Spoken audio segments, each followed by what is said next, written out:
écoutez BFM Politique. Néla Latrousse. Bonjour Yaël Braun-Pivet. Bonjour. Merci d'avoir accepté l'invitation de BFM Politique, le rendez-vous d'actualité du dimanche midi en partenariat avec la Tribune Dimanche qui publie aujourd'hui cette interview exclusive de Michel Barnier, menée notamment par Lucie Robquin, directrice des rédactions de la Tribune. Bonjour Lucie. Bonjour Néla. Et bonjour Amandine. Bonjour. Bonjour. Éditorialiste politique à BFM TV. Sachez que de chez vous, vous pouvez aussi interroger Yaël Braun-Pivet grâce au QR code qui va apparaître à la droite de l'écran. Vous scannez le QR code et nous relayerons vos questions à Yaël Braun-Pivet. Je le disais, interview du Premier ministre à la Tribune dimanche. Nous devons tous faire des efforts, annonce Michel Barnier. Jusqu'ici, nous avions compris que les efforts pesaient sur les plus aisés. Il y a un changement de logique. Il faut que les efforts soient partagés, ça paraît être une évidence. Pourquoi ? Parce que pour être accepté, il faut que chacun ait le sentiment de faire une juste contribution. Donc il n'y a pas pour moi d'évolution. Je pense que c'est important de dire les choses et de faire effectivement en sorte que les Français, quels qu'ils soient, considèrent que l'effort sera juste. Tout le monde se serre la ceinture. Les entreprises qui font plus d'1 milliard de chiffre d'affaires, taxation supplémentaire. Idem pour les ménages les plus aisés qui vont voir des hausses d'impôts. La fiscalité qui repart à la hausse sur les plus riches, après 7 ans de stabilité fiscale, ce qu'on appelait le macronisme. C'est-à-dire que là, ça y est, c'est la fin du macronisme. Alors non, c'est la rupture. Pas la fin du macronisme. Il ne faut pas que ce soit le cas parce que en 7 ans, nous avons fait une politique de l'offre qui a amené d'excellents résultats. Mais vous, ça vous va quand même taxer les plus riches ? Alors, moi, ce qui me va, c'est déjà de ne pas casser la croissance, de ne pas revenir sur cette politique de l'offre qui a permis de recréer des emplois, de réindustrialiser notre pays, de redevenir attractif. Ça, c'est fondamental et il ne faut surtout pas casser ça. Ça, c'est le premier point. Vous allez dire un mais. Oui. Le mais, c'est que nous devons absolument continuer à rétablir nos finances publiques et pour ce faire, demander un effort provisoire, temporaire à certains qui sont les plus fortunés dans notre pays ne me paraît pas aberrant à partir du moment où ça n'a pas pour effet de casser la croissance, de revenir sur notre politique de l'offre et de faire en sorte que notre pays continue à avoir la ligne stratégique que nous avons depuis 7 ans. Yaël Braun-Pivet, si vous dites il n'y a pas d'évolution et un effort temporaire, nous sommes d'accord, ce que dit d'ailleurs Emmanuel Macron aujourd'hui. Pourquoi ne l'avez-vous pas fait avant ? Est-ce que vous avez manqué de courage politique et vous laissez Michel Barnier aujourd'hui faire le boulot difficile ? Alors non, ça n'est pas exact. Nous avons fait le boulot difficile. Vous savez, lorsque nous avons fait la réforme des retraites, nous avons fait le boulot difficile. Et vous vous rappelez à quel point ça a été compliqué et à quel point c'était d'économie à faire aujourd'hui. Cette réforme des retraites, elle était très compliquée à faire. Et j'observe qu'à l'époque, bien peu de républicains l'ont fait et porté avec nous. Donc ne dites pas aujourd'hui que nous n'avons pas fait les réformes nécessaires. Nous avons fait la première réforme de l'assurance chômage. Nous venons de faire une réforme du RSA. Nous avons fait la réforme très importante de France Travail. Donc nous avons fait les réformes nécessaires, mais nous avons aussi soutenu les Français lorsqu'ils en avaient besoin à travers le soutien au pouvoir d'achat sur les prix de l'énergie, le soutien pendant la crise du Covid. Tout cela a creusé la dette. Et donc maintenant que nous sommes revenus à un niveau d'inflation plus raisonnable, maintenant que les prix de l'énergie baissent à nouveau, maintenant que nous avons fait ces réformes structurelles, il faut poursuivre les efforts de rétablissement de nos finances publiques. Et donc, oui, demander un effort temporaire à certains, les plus aisés, ça me paraît être une bonne piste. Les plus aisés, maintenant, d'ailleurs, il faut également ne pas agir, et c'est ce qu'a dit le Premier ministre, il faut agir sur les recettes, mais il faut aussi agir sur les dépenses. Mais sur un effort temporaire, qu'est-ce qui va garantir aux Français, enfin aux contribuables les plus aisés et aux entreprises, en tout cas, que c'est un effort temporaire ? Alors, un an ou deux, parce qu'en général, on sait que les efforts temporaires deviennent pérennes. Alors, si j'ai bien lu ce que disait le Premier ministre, il a indiqué qu'il souhaitait que la loi prescrive une durée limitée. Donc, ça sera au Parlement de décider de la mesure et de sa temporalité. Mais effectivement, c'est important de cranter les choses parce qu'il ne s'agit pas, et c'est pour ça que j'insistais dessus au début de cette interview, il ne s'agit pas de revenir sur ce qui a marché depuis 7 ans. Ce serait catastrophique. Il ne faut pas casser la croissance, il ne faut pas revenir sur les politiques d'innovation, sur nos investissements, parce que ce dont avant tout ont besoin, nos compatriotes, c'est d'avoir un emploi qui paye bien et d'avoir une protection, qu'elle soit la protection pendant leur durée active mais sur le ou un an après, ou deux, il y a pendant qu'ils sont à la retraite, qui soit la plus efficiente mais possible. sur un an ou deux, Michel Barnier prend des engagements qu'il ne va peut-être pas avoir à tenir. Nul ne sait si dans un an ou deux, il est toujours là. Et ce qu'une loi peut faire, une loi peut le défaire également. Alors évidemment, ce qu'une loi peut faire, elle peut le défaire. Les premiers ministres peuvent se succéder. Moi, je ne le souhaite pas. Je souhaite évidemment de la stabilité au niveau du gouvernement, stabilité au niveau du Parlement. Mais en tout cas, ce qui est voté au Parlement, c'est l'expression de la volonté populaire. Mais nous en débattrons à nouveau. Et c'est aussi ça qui est important. Moi, j'entends un Premier ministre qui a le souhait d'être à l'écoute du Parlement, qui a le souhait d'entendre les propositions que nous ferons. Et donc, à nous, Parlement, Assemblée nationale, de remplir notre mission, de faire notre job et de proposer des choses qui permettront d'améliorer la vie de nos compatriotes. On sent que les hausses d'impôts sont loin de faire consensus dans votre propre camp politique. On a entendu Gérald Darmanin qui est extrêmement critique. Alors, il critique le caractère peut-être non pérenne de ces hausses d'impôts. Il critique aussi le fait que ça peut casser la croissance et l'emploi. Comment vous interprétez cette prise de position d'un des piliers de la coalition au pouvoir? Est-ce que c'est un calcul bassement politique? Est-ce que c'est une trahison? Vous savez, moi, je n'ai pas l'habitude à la place qui est la mienne de commenter les prises de position et d'interpréter les prises de position des uns et des autres. Donc, je me garderai bien de le faire. Mais moi, je vois qu'il y a débat. Et c'est normal qu'il y ait débat parce que nous ne voulons pas, au sein de notre famille politique, à nouveau revenir sur la ligne qui a été la nôtre depuis 7 ans, qui a fait notre succès sur un certain nombre de points.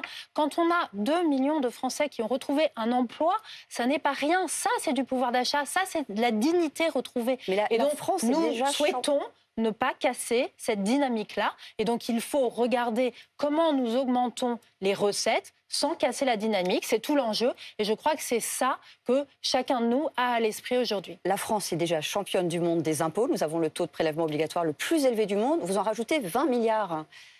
Mais pour le moment, nous n'avons rien rajouté du tout. Pour le moment, nous ouvrons le débat parce que... Donc vous pensez qu'il faut faire moins que ces 20 milliards de hausses d'impôts qui sont préconisés par Matignon? Ai-je dit ça à l'instant? Non. Donc je dis simplement qu'il faut, garder cet objectif de rétablissement de nos finances publiques, que nous avons eu un certain nombre de dépenses exceptionnelles ces dernières années qui ont creusé considérablement notre endettement, que la charge de la dette est extrêmement importante et donc il faut absolument viser à la réduire, qu'il faut ne pas s'interdire d'augmenter nos recettes, mais qu'il faut surtout, et c'est ce qu'a dit le Premier ministre, s'attaquer à nos dépenses, à notre organisation pour pouvoir avoir quelque chose d'équilibré. Yaël Braun-Pivet, les économies, on y arrive. Juste pour bien comprendre ce que vous êtes en train de nous dire. Vous dites qu'il ne faut pas casser le cap économique qui a permis de retrouver de l'emploi, de retrouver l'innovation. Aujourd'hui, la mesure sur les plus aisés, c'est 300 entreprises et 65 000 ménages. Vous dites qu'il ne faut pas aller au-delà. S'il y a des propositions pour agrandir le panier d'entreprises mises à contribution ou de ménages mis à contribution, vous dites attention. Moi, j'ai toujours dit... C'est ça ce qu'il faut comprendre de ce que vous dites. J'ai toujours dit, et je suis très constante depuis des mois, moi j'étais pour une taxation des super profits des entreprises, je suis pour un effort équitablement partagé. Et donc, je dis simplement... Il ne faut pas aller trop loin, vous dites. Faire un effort pour ceux qui ont le plus de revenus, mais il ne faut pas avoir... ce faisant, casser la croissance, etc. Donc tout cela se regarde, tout ça se discute, chiffrons précisément les choses et débattons-en à l'Assemblée nationale lors de l'examen du budget. J'en viens dans quelques semaines. À un point précis qui va faire débat à l'Assemblée nationale, celui du gel de la revalorisation des pensions de retraite. Traditionnellement, c'est au 1er janvier. Michel Barnier propose de décaler cette revalorisation au 1er juillet. Moins qu'on puisse dire, c'est que ça ne fait pas consensus. Le Premier ministre dit... proposez-moi déjà d'autres pistes d'économie et je ne le ferai pas. Première question toute simple, est-ce qu'il recule ou est-ce qu'il temporise parce que Marine Le Pen le lui demande? À nouveau, moi, je ne vais pas répondre à cette question, en tout cas pas de cette façon-là. Moi, je pense qu'il faut faire attention lorsqu'on parle de non-indexation des retraites et il faut être attentif aux plus fragiles d'entre nous. Et donc, concernant les plus petites retraites, je pense qu'il ne faut pas temporiser sur leur indexation parce qu'on sait que nos compatriotes, les petits retraités, ont du mal à boucler les fins de mois et donc ne les fragilisons pas encore plus. Donc, regardons éventuellement une non-indexation, mais je crois qu'il ne faut pas qu'elle touche les retraités les plus aisés, eux, dans votre logique, peuvent contribuer à l'effort national, c'est-à-dire... Je pense qu'effectivement, les retraités les plus aisés pourraient être mis à contribution avec un retard de l'indexation des retraites. Moi, ils me le disent sur le terrain. Et on fixe un seuil, c'est-à-dire les 20% par exemple des retraités les plus aisés, il faut regarder à plus de 4 000 euros. Quel seuil on pourrait fixer, donc discutons-en. Mais en tout cas, moi je crois qu'il ne faut pas toucher aux petites retraites. Ce gel des pensions de retraite devait apporter 3 milliards d'euros à l'État. Donc si on y renonce partiellement, on aura d'autres économies à faire. Michel Barnier vous suggère de proposer d'autres économies. Que proposez-vous? Écoutez, ça, à nouveau, c'est pas à moi de le faire sur votre plateau. C'est aux parlementaires de le faire. C'est aux parlementaires de le faire. Moi, je vois des parlementaires qui, depuis le mois de septembre, travaillent d'arrache-pied en commission des finances. Nous aurons un débat, d'ailleurs, la semaine prochaine, très intéressant dans l'hémicycle, sur la dette. Et donc, voilà, le Parlement est au travail. Je ne doute pas qu'il y aura, comme à l'accoutumée, des milliers d'amendements, donc des milliers de propositions des parlementaires. Et c'est là où c'est intéressant, c'est qu'il y aura un débat sur ces sujets-là. Il n'y a rien, ça n'est jamais c'est à prendre ou à laisser. Donc le Premier ministre est dans une logique, je trouve, constructive. Il propose des choses, nous en proposerons d'autres et le Parlement arbitrera. On sent néanmoins que la taxation des retraités est toujours explosive. Au Parlement, depuis 7 ans, les retraités sont les seuls à ne pas avoir été associés à l'effort budgétaire. Comment justifier cette exonération, cette exemption ?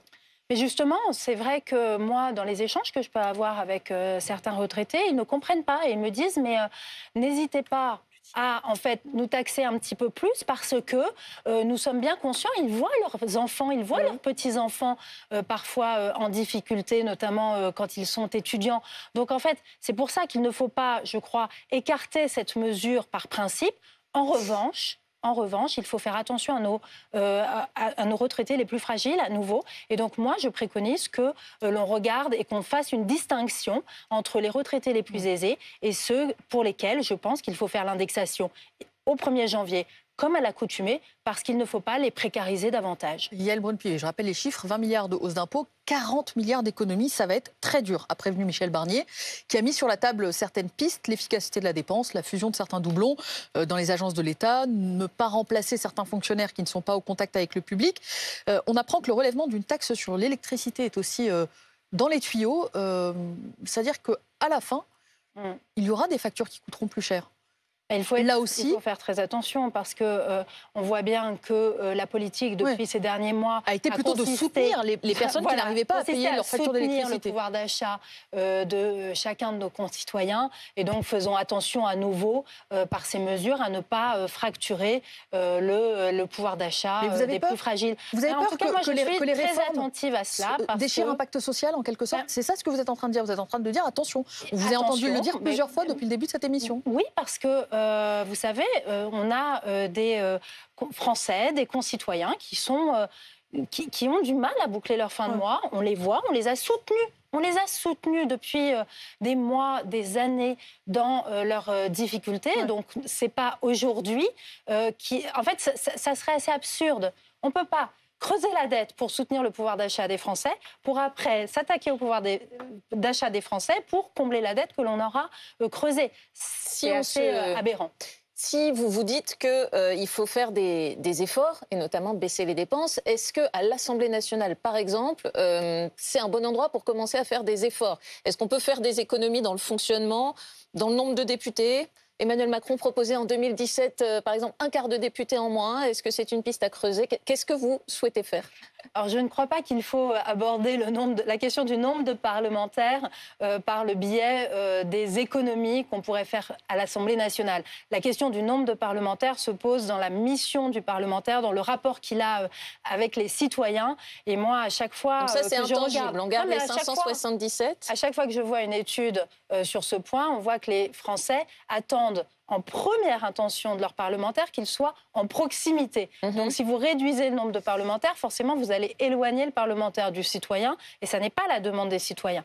Et je pense que le coût de la démocratie, vous savez, sur 1 000 € de dépenses publiques, c'est 1 euro. Donc franchement, ce n'est pas ça qui grève aujourd'hui les finances publiques. En revanche, évidemment que l'Assemblée nationale doit être exemplaire dans sa gestion interne, exemplaire sur sa gestion financière, exemplaire également, et j'y tiens, sur la transition écologique. Et nous faisons des efforts importants sur la baisse de notre coût énergétique, sur notre alimentation, pour avoir une alimentation plus durable et respectée. Économiser chez vous, en résumé? Alors, en résumé, aujourd'hui, non, mais il n'y a rien à économiser à l'Assemblée nationale, mais le budget de l'Assemblée nationale est tenu. Et nous avons d'ailleurs, vous voyez, comme quoi à l'Assemblée nationale, nous arrivons aussi à avoir du consensus en interne. Le budget 2024 de l'Assemblée nationale a été adopté au précédent bureau de l'Assemblée nationale à l'unanimité des présents. Donc, au moins sur le fonctionnement de l'Assemblée nationale, nous sommes en capacité de trouver du consensus et pas de gaspillage à l'Assemblée nationale. 40 milliards d'économies, c'est absolument considérable. Et néanmoins, il n'y a aucune réforme structurelle à la clé. On va appliquer un coup de rabot un peu bête et méchant à certaines dépenses. Est-ce que c'est vraiment la bonne méthode? Mais c'est là où, effectivement, est la difficulté. C'est qu'il faut évidemment faire des réformes structurelles pour pouvoir baisser la dépense. On voit bien que notre organisation, par exemple, territoriale, est fortement coûteuse. C'est un rapport de la Cour des comptes assez récent qui l'a chiffré. Le surcoût de notre organisation territoriale à plusieurs 100 000 emplois de moins dans les collectivités et qui préconise aussi la baisse des emplois dans les collectivités locales. Et donc, il faut absolument qu'on s'attaque à cette question de notre organisation territoriale. C'est une erreur de faire les économies avant les réformes.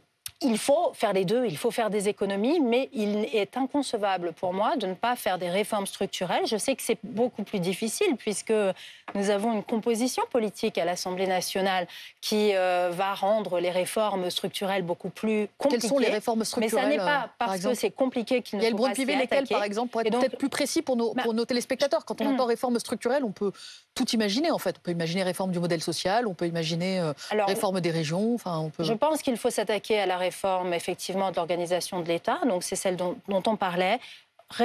Qu'Emmanuel Macron avait promis de faire à son arrivée au pouvoir. Organiser, clarifier les compétences de chacun, éviter les doublons. Il y en a encore beaucoup trop. On a des politiques publiques, parfois, qui sont trop compliquées et qui sont trop coûteuses. Et qui sont compliquées pour nos concitoyens.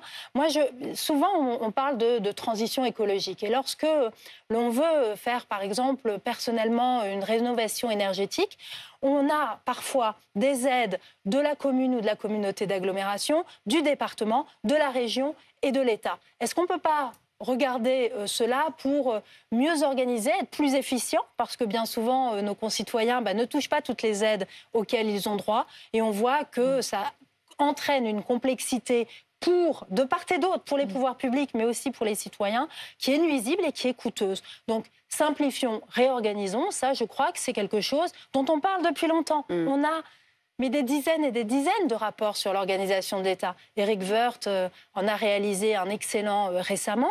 Il y a 50 propositions du Sénat qui sont sur la table depuis quelques mois. La délégation aux collectivités territoriales à l'Assemblée nationale en a fait également. Regardons tout ça, posons cela sur la table. Je pense que ça, c'est facteur d'économie et c'est une réforme structurelle d'importance. Yaël Braun-Pivet, on a une question de Franck, un de nos téléspectateurs, qui vous demande si le Premier ministre utilise le 49.3 pour faire voter le budget 2025. Voterez-vous la motion de censure? Je complète. Est-ce qu'on peut dire qu'on veut respecter le Parlement et faire passer un budget à travers un 49.3? Alors déjà, je n'ai pas entendu à ce jour le Premier ministre donner ses intentions. Mais il a raison de ne pas l'exclure. C'est un outil qui est à sa disposition. Et si cela est nécessaire, il sera libre ou pas. Et c'est son appréciation de l'utiliser. En revanche, aujourd'hui, je pense que c'est prématuré de parler de 49.3. Le budget n'a pas encore été présenté à l'Assemblée nationale. Il n'a pas encore été débattu. Donc d'abord, avant de regarder comment nous pourrons l'adopter, regardons déjà quelle en sera la teneur et quelle sera la teneur des débats à l'Assemblée nationale. Après, moi je crois que l'objectif c'est d'avoir un budget qui soit voté et je n'écarte pas l'hypothèse où le budget pourrait être voté à l'Assemblée nationale. Et pour répondre à Franck, vous ne faites pas partie de ceux qui menacent le Premier ministre d'une motion de censure Alors A priori, non, non. moi je ne menace Ouais. jamais personne. Nous sommes toujours avec Yaël Braun-Pivet, présidente de l'Assemblée nationale et élue des Yvelines, invitée de BFM Politique en partenariat avec La Tribune Dimanche. Et vous pouvez, de chez vous, continuer à nous envoyer vos questions pour la présidente de l'Assemblée nationale via le QR code qui s'affiche à la droite de cet écran. Amandine. Oui, la dissolution avait fait sauter le texte sur la fin de vie. Michel Barnier a dit qu'il voulait reprendre le dialogue. Comment est-ce que vous comprenez cette façon de dire les choses? Est-ce que c'est une volonté d'enterrer le débat ou est-ce que vous pensez qu'il est prêt à reprendre le texte tel qu'il avait déjà été discuté jusque-là? Vous lui faites confiance pour ça?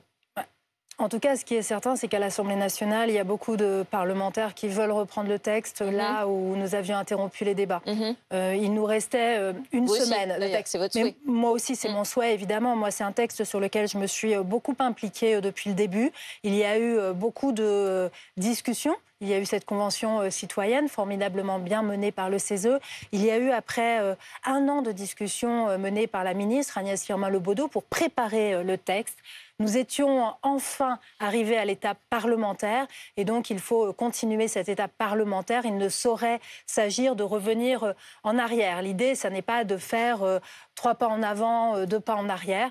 Là, aujourd'hui, nous en étions au temps du débat parlementaire. Il nous restait juste une semaine de débat. Nous devions voter ce texte le 18 juin. Et donc, moi, j'attends que nous reprenions les débats là où nous en étions restés. Et est-ce qu'il y a d'autres textes sur lesquels vous pourriez être à l'initiative, par exemple sur la proportionnelle Alors sur la proportionnelle, effectivement, moi j'avais commencé à consulter l'ensemble des groupes politiques au début de l'année 2024. J'avais eu des entretiens avec chacun. Je pense qu'il faut que l'on reprenne le travail et j'avais lancé des travaux sur le rôle du député, en fait, sur le terrain, et donc qui devait traiter également du cumul des mandats, puisque beaucoup parlent d'un éventuel retour du cumul des mandats. Et donc ces questions doivent s'appréhender globalement, cumul des mandats, proportionnel, rôle du parlementaire, peut-être nombre de parlementaires dans ce cadre-là. Et donc, moi, je souhaite que les parlementaires s'emparent de cette question. Mais pour bien comprendre, Yaël Braun-Pivet, vous dites au Premier ministre, laissez-nous proposer nous-mêmes les modalités avec lesquelles nous serons élus. Ça n'a pas à descendre de ça n'a certainement pas à Ouais. descendre du gouvernement. C'est quelque chose qui concerne au premier chef les parlementaires. Et donc, les parlementaires pourront traiter cette question. Et nous pouvons également le faire par proposition de loi. Si nous parvenons à un consensus entre nous, une proposition de loi déposée à l'Assemblée nationale, c'est le sujet qui concerne principalement l'Assemblée nationale et les Français, puisque nous sommes représentants du peuple et le mode de scrutin les concerne, puisque l'objectif, c'est que les Français soient mieux représentés à l'Assemblée nationale par des élus qui correspondent à toutes les tendances politiques. Et moi, l'objectif que je vois dans la proportionnelle, c'est de pouvoir avoir davantage une culture de la coalition, construire des compromis. Et dans les démocraties parlementaires qui fonctionnent avec ces cultures de la coalition, elles fonctionnent toutes avec un scrutin proportionnel. Le calendrier parlementaire est déjà extrêmement chargé d'ici à la fin de l'année. À quelle échéance pensez-vous pouvoir déposer une proposition de loi sur la proportionnelle? Par ailleurs, on voit que c'est un sujet qui intéresse beaucoup les partis, beaucoup moins les Français. Est-ce que ce n'est pas finalement un sujet très politique? Alors en fait, les Français sont concernés dans le sens où il s'agit de leur représentation à l'Assemblée nationale. Donc on ne peut pas dire, en tout cas moi, ça n'est pas ce qu'ils me disent, qu'ils ne sont pas concernés. Après, vous savez, bien souvent on nous dit les Français ne sont pas concernés par les institutions. Et ça, je l'entends. Mais en revanche, lorsque l'on parle de droit de vote électronique, de proportionnel, de rôle du député, etc., ça les intéresse. À quelle échéance peut-on avoir un texte ? Il faut être très concret. Alors, la proportionnelle, moi, je pense que les travaux doivent, là, être menés pendant les 3-4 mois qui viennent jusqu'à la fin de l'année, en fait, avec les différents groupes politiques à l'Assemblée nationale, pour voir si nous parvenons à un consensus, parce qu'il y a 1001 façons de faire de la proportionnelle. Moi, par exemple, je suis plutôt pour une dose de proportionnelle, avec un scrutin mixte tel qu'il existe au Sénat. Certains prônent une proportionnelle intégrale, qui pourrait être régionale ou départementale. Certains disent intégrale avec une prime. Et là, on rentre dans des choses très techniques. Donc, il faut regarder, est-ce que nous avons un consensus pour avoir dégagé une forte majorité autour d'un changement de mode de scrutin. Si c'est le cas, nous pourrions déposer une proposition de loi en début d'année 2025 qui pourrait être examinée avant l'été. c'est tout à fait envisageable. En tant que présidente de l'Assemblée nationale, j'ai la faculté de saisir le Conseil d'État pour qu'il nous donne son expertise sur une proposition de loi. Donc le chemin parlementaire sur ce type de texte existe, nous pouvons le trouver. Et vous savez, moi j'ai créé à l'Assemblée nationale dès 2022 ce qu'on a appelé des semaines transpartisanes. Le Premier ministre a parlé de projets de loi, de propositions transpartisanes. C'est moi qui les ai créées avec l'unanimité des présidents de groupe. Nous sommes allants pour continuer à travailler de la sorte sur certains sujets, évidemment pas sur tous. Et donc, nous avons les espaces parlementaires, nous avons la volonté. Donc maintenant, trouvons ensemble le chemin pour arriver à quelque chose de consensuel. Yael Braun-Pivet, semaine transpartisane, c'est des semaines où les groupes travaillent ensemble par-delà les étiquettes politiques. Je précise pour ceux qui nous regardent, mardi, après sa déclaration de politique générale, il y a eu ces quelques minutes pendant lesquelles le Premier ministre a repris la parole pour répondre précisément à ces présidents de groupe de toutes étiquettes sur les bancs de l'Assemblée qui venaient tout juste de s'exprimer. J'aimerais qu'on regarde un condensé de cette deuxième prise de parole qui imprime en quelque sorte un style Barnier, extrait retrouvé par Perrine Vasque et Guillaume Baski. Il faut que vous vous habituiez les uns les autres à ce que je dise ce que je pense. Et Monsieur Attal, je serai très attentif à vos propositions d'économies supplémentaires pour faire face à un déficit que j'ai trouvé en arrivant. Voilà. Et moi, je vais vous dire, Monsieur Ciotti, je vous connais bien depuis longtemps. J'ai pas envie de faire des polémiques avec vous. Et puis, j'ai pas le temps. Voilà. Madame la présidente Châtelain, je suis attentif, vous le savez, à la transition écologique. J'étais même engagé sur cette question avant vous. Le président s'enchaîne. J'ai quand même eu le sentiment, vous aviez écrit votre intervention avant de m'écouter. Madame la présidente Mathilde Panot, j'ai du mal à comprendre votre ton et votre agressivité. Et moi, je vais vous dire une chose, Madame la présidente. Plus vous serez agressive, plus je serai respectueux. Vous étiez au perchoir, juste derrière Michel Barnier. Qu'est-ce qu'on se dit sur un moment pareil? C'est un Premier ministre tonton flingueur? C'est un moment important parce que, vous savez, le discours de politique générale, il est écrit, il est rédigé, il est soigné, chaque mot est pesé. Et dans cette deuxième partie, vous êtes sur quelque chose d'improvisé et qui justement est la quintessence finalement de ce qui se passe à l'Assemblée nationale. Et on note un changement de ton. Moi, j'ai noté un Premier ministre déjà qui prenait le soin de répondre à chacun et ça n'est pas toujours le cas. Et donc, c'est important. Et donc, d'être à l'écoute du Parlement, ça commence par écouter et répondre. Après, moi, j'ai trouvé que c'était plutôt bien senti, plutôt amusant. Il est en demande de propositions du Parlement. Faire attention à ne pas jeter le bébé avec l'eau du bain et donc considérer que nous partons d'une page blanche. Nous ne partons pas d'une page blanche. Et puis moi, je note avec vraiment satisfaction sa réponse à la présidente de la France Insoumise parce que les Français sont lassés, sont exaspérés des comportements parfois indignes dans l'hémicycle. Ils me le disent, ils me l'écrivent.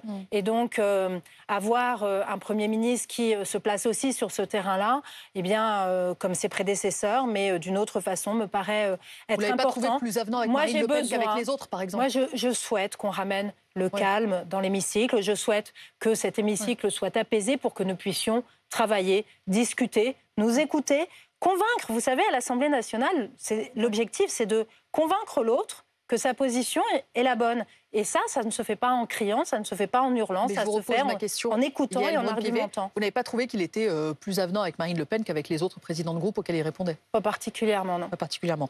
J'en viens à l'international. Yael Braun-Pivet et à cette crise ouverte, on peut le dire, entre la France et Israël. Emmanuel Macron propose un embargo sur les ventes d'armes à Israël à la veille du tragique anniversaire du 7 octobre. Il dit que c'est une question de cohérence politique. Si on appelle à un cessez-le-feu, la cohérence, c'est de ne pas fournir les armes de la guerre.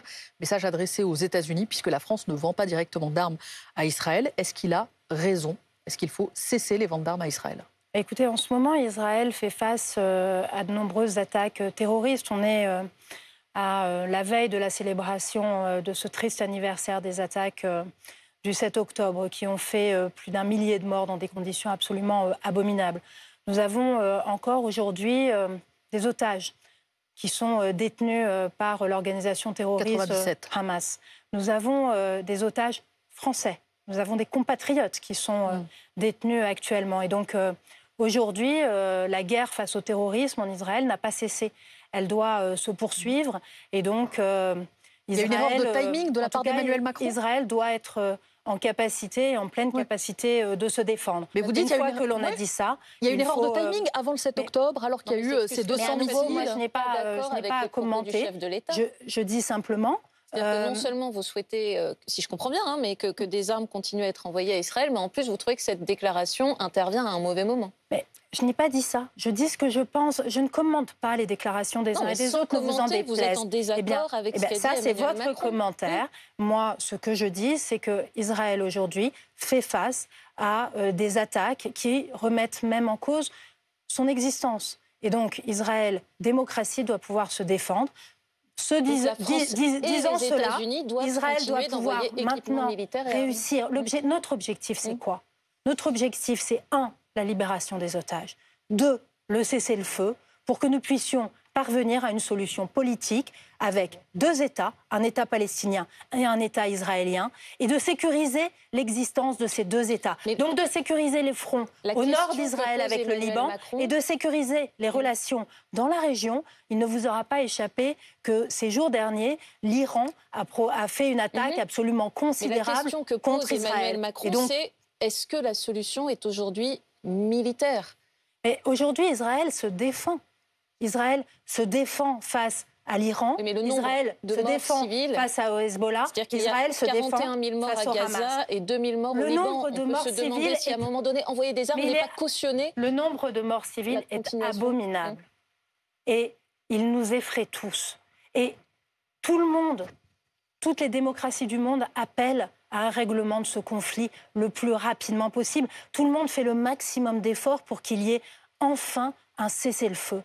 Mais force est de constater qu'aujourd'hui, le refus du cessez-le-feu, il vient du Hamas, il vient de ces terroristes qui refusent de libérer les otages, qui continuent à attaquer Israël. Et donc, malheureusement, et croyez bien que ça ne fait plaisir à personne, il ne faut pas désarmer Israël dans ces circonstances-là, mais cela ne veut pas dire qu'il ne faut pas en même temps faire le maximum d'efforts pour épargner les populations civiles, pour faire en sorte que l'aide humanitaire arrive à Gaza et pour faire en sorte que nous arrivions à une solution politique raisonnable. Mais alors, moi, je n'ai jamais compris le tropisme qu'on pouvait avoir à mon égard en disant que je soutenais la politique menée par Benjamin Netanyahou. Je ne l'ai jamais fait.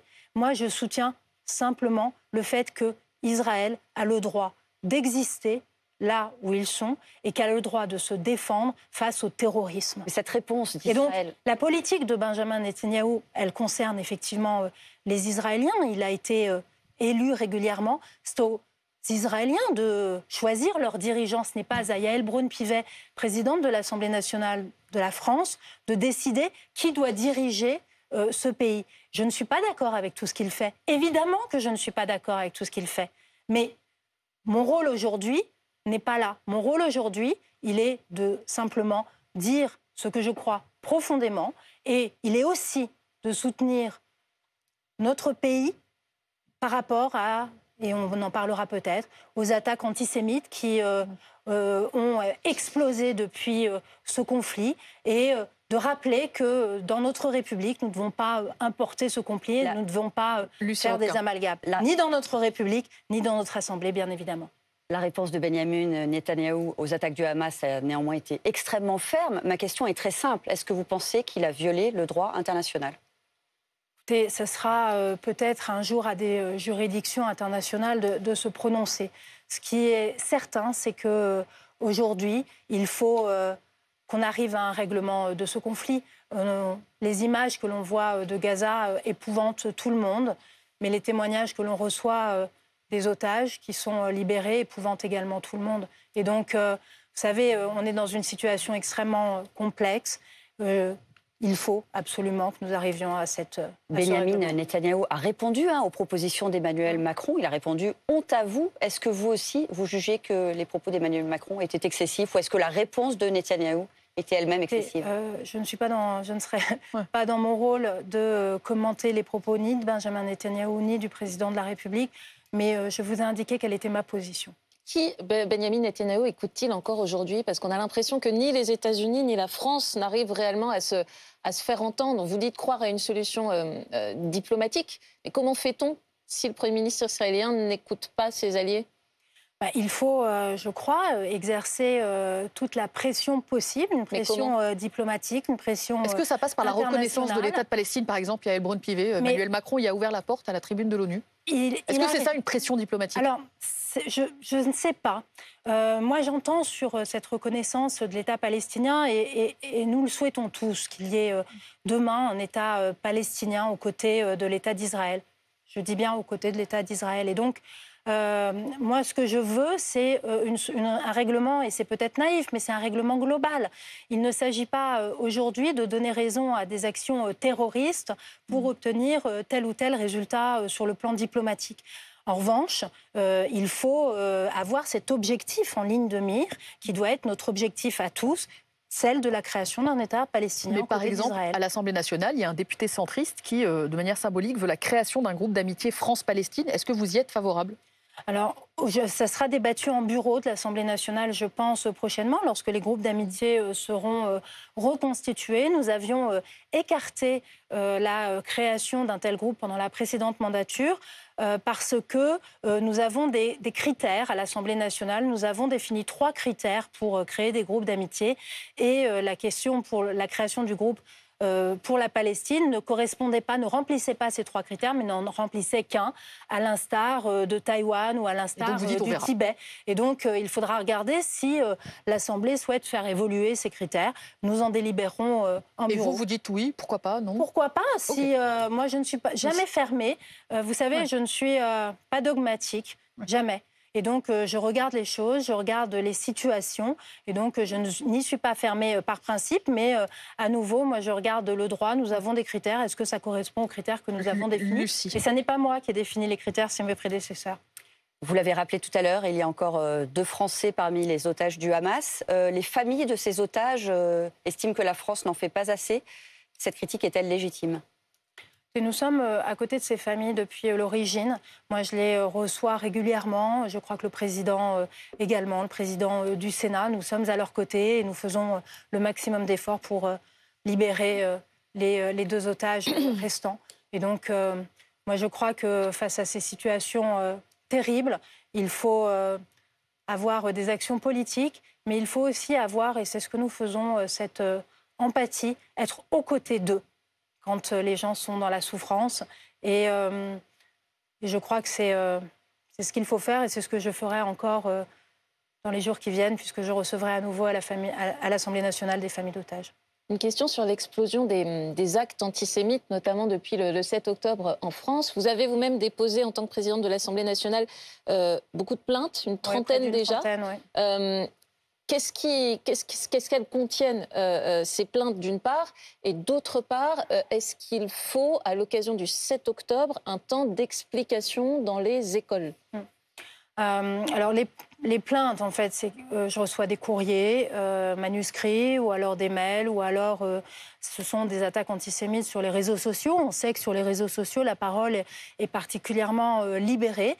Et donc, à chaque fois, moi, je porte plainte parce que je pense qu'il ne faut rien laisser passer. Et il faut aussi le dire parce que comme des milliers de personnes qui subissent ces injures, qui subissent ces actes antisémites dans notre pays, c'est inacceptable. C'est inacceptable quelle que soit la position que l'on a.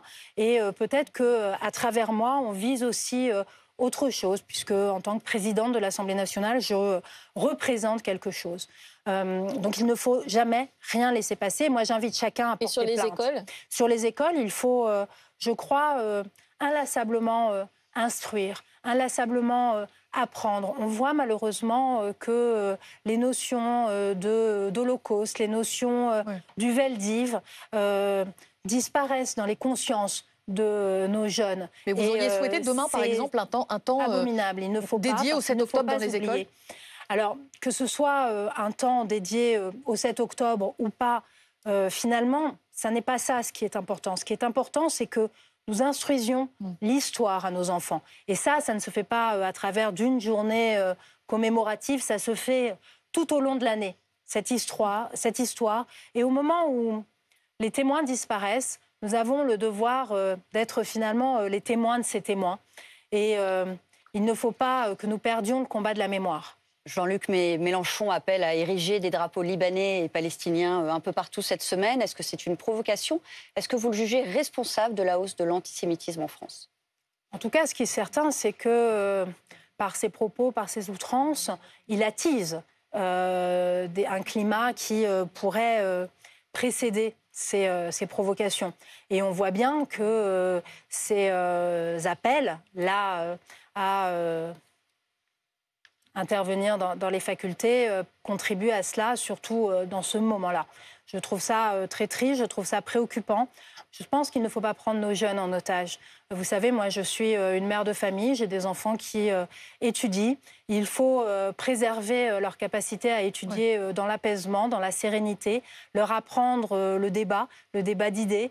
Et je crois qu'il ne faut pas instrumentaliser notre jeunesse au profit de telle ou telle cause. Et on vient de voir le tweet que vient d'écrire Jean-Luc Mélenchon alors que la route de l'aéroport à Beyrouth vient d'être bombardée. Je reste sur Jean-Luc Mélenchon. L'appel vaut à partir de mardi. Est-ce que vous craignez une séance compliquée précisément mardi à l'Assemblée nationale avec des drapeaux brandis par les députés insoumis? Et d'ailleurs, est-ce qu'il y aura un moment de recueillement à l'Assemblée nationale mardi en mémoire aux otages du 7 octobre?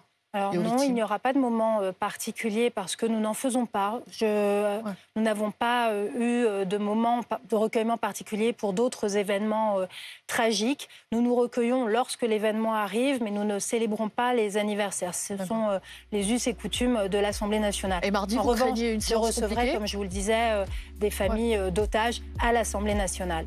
Moi, je ne crains jamais de séances particulières.